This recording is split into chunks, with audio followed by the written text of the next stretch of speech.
Well, I rise this morning with a heavy heart. A city, my dear city of New York, no stranger to terrorism, was once again its victim yesterday. Yesterday afternoon, a man deliberately drove a rented truck into groups of pedestrians and cyclists, killing 8, injuring about a dozen more. Some of the injured were school children. These people were biking or walking home, enjoying a brisk and beautiful New York autumn day. It's just tragic. It leaves a hole in your stomach. Our hearts go out to the victims and their families, and we wish all of the injured a full and speedy recovery. And we are also grateful, deeply grateful, to the New York Police Department and the first responders, especially Officer Ryan Nash, 29 years old, who was the first on the scene. He reacted quickly and decisively to bring down the attacker and bring him into custody. Who knows how much worse the tragedy would have been without his actions. And, Mr. President, as one of thousands of New Yorkers who regularly ride on the path where this attack took place, in the last month I've ridden on it twice, it hits close to home. My daughter went to the school near the scene, Stuyvesant High School, and she used the bike path I don't know how many times. This is our territory, our home. And the attacks are meant to confuse and terrorize. But as the world has learned after 9/11 and will learn again, New York doesn't scare easily. New Yorkers are resilient. We always bounce back. We won't let these terrorists get their way or affect our way of life.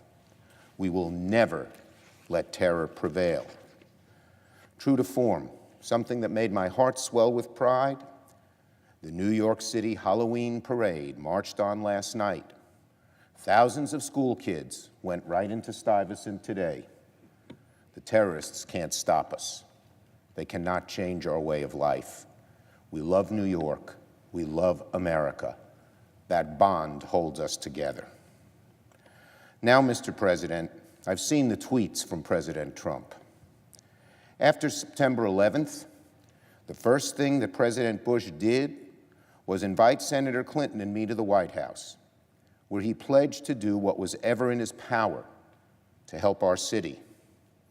President Bush, in a moment of national tragedy, understood the meaning of his high office and sought to bring our country together. President Trump, where is your leadership?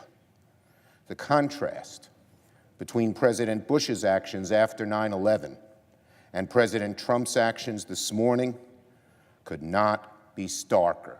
Again, Mr. President, President Trump, where is your leadership?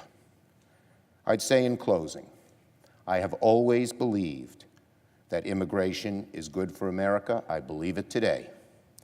President Trump, instead of politicizing and dividing America, which he always seems to do at times of national tragedy, should be bringing us together and focusing on the real solution, anti-terrorism funding, which he proposed to cut in his most recent budget. So, I am calling on the President Trump to rescind his proposed cuts to this vital anti-terrorism funding immediately.